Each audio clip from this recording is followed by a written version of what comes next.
Iran और America के बीच तनाव एक बार फिर दुनिया की सुर्खियों में। हाल ही में अमेरिका सेना ने B-2 बमवर्षक विमानों से अब तक का सबसे बड़ा हमला किया है। यह हमला इतना बड़ा था कि इसकी आवाज़ ने मध्य पूर्व के कई इलाकों को हिला कर रख दिया।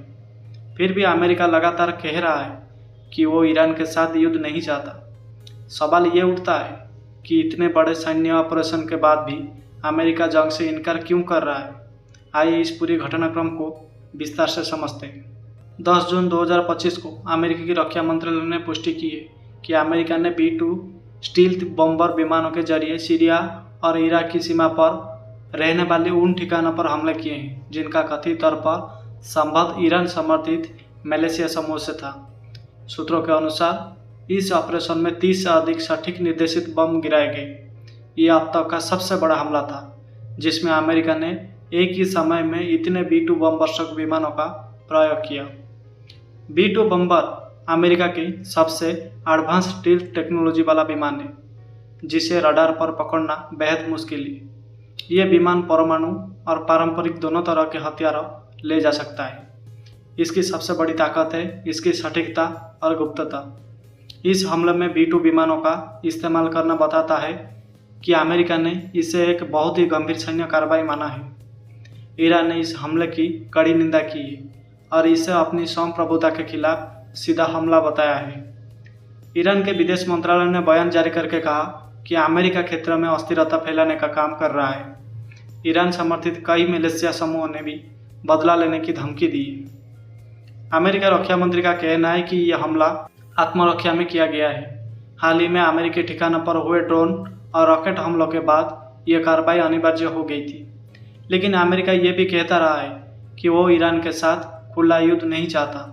अमेरिका दावा है कि यह हमला सीमित उद्देश्य के तहत था और इसका मकसद बड़े पैमाने पर युद्ध नहीं है। अमेरिका के युद्ध ना चाहने के पीछे कई बड़े कारण हैं। पहला कारण आर्थिक दबाव। अमेरिका फिलहाल घरेलू महंगाई और आर्थिक चुनौतियों से जूझ रहा है। ऐसे में युद्ध की स्थिति अमेरिकी अर्थव्यवस्था पर बड़ा बोझ डाल सकती है। दूसरा है चुनावी साल। अमेरिका में 2024 के चुनाव के बाद राजनीतिक अस्थिरता बनी हुई है। राष्ट्रपति प्रशासन नहीं चाहता कि एक और महंगा युद्ध उनके खिलाफ जनमत तैयार करे। तीसरा कारण है डिप्लोमेटिक बैलेंस। अमेरिका चीन और रूस के साथ पहले से ही रणनीतिक खींचतान में उलझा हुआ है। ऐसे में ईरान के साथ युद्ध खुलने से अमेरिका 3 मंचों पर बढ़ जाएगा जो इसके लिए खतरनाक हो सकता है। और चौथा कारण है अंतर्राष्ट्रीय दबाव। यूरोप और संयुक्त राष्ट्र ये जैसे कई अंतर्राष्ट्रीय संस्थान अमेरिका पर स्वयं बरतने का दबाव बना रहा है। इस हमले के संभावित असर मध्य पूर्व में अस्थिरता हो सकता है। इस हमले के बाद ईरान समर्थित समूह अमेरिका और उसके सहयोगियों पर हमले भी तेज कर सकते हैं। तेल की कीमत पर भी असर हो सकता है। क्षेत्रीय अस्थिरता के कारण कच्चे तेल की कीमतों में उछाल आ सकता है जिससे वैश्विक अर्थव्यवस्था पर दबाव बढ़ेगा।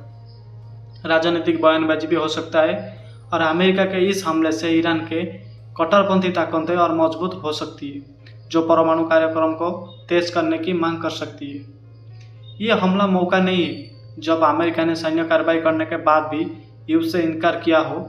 पहले भी ट्रंप और ओबामा प्रशासन के दौरान अमेरिका सीमित हवाई हमले करता रहा है लेकिन बड़े स्तर पर युद्ध से बचता रहा है। अमेरिका की रणनीति ये दिखाती है कि वो सैन्य ताकतों का प्रदर्शन करके ईरान पर दबाव बनाना चाहता है, लेकिन उसे इस बात का भी डर है कि अगर युद्ध खुला तो ये लंबे समय तक खींच सकता है और इसके राजनीतिक, आर्थिक और कूटनीतिक परिणाम अमेरिका के लिए महंगे साबित हो सकते हैं। अमेरिका का यह हमला भले ही अब तक का सबसे बड़ा हमला हो, लेकिन इसके पीछे की रणनीति सीमित है। अमेरिका दिखाना चाहता है कि वो कमज़ोर नहीं है, लेकिन वो युद्ध से बचना भी चाहता है। अमेरिका की यह दोहरी नीति कब तक चलेगी ये देखना बाकी है। फिलहाल इस घटना ने मध्य पूर्व में फिर से एक बार तनाव बढ़ा दिया है और पूरी दुनिया एक बार फिर इस क्षेत्र की और चिंतित निगाहों से देख रही है।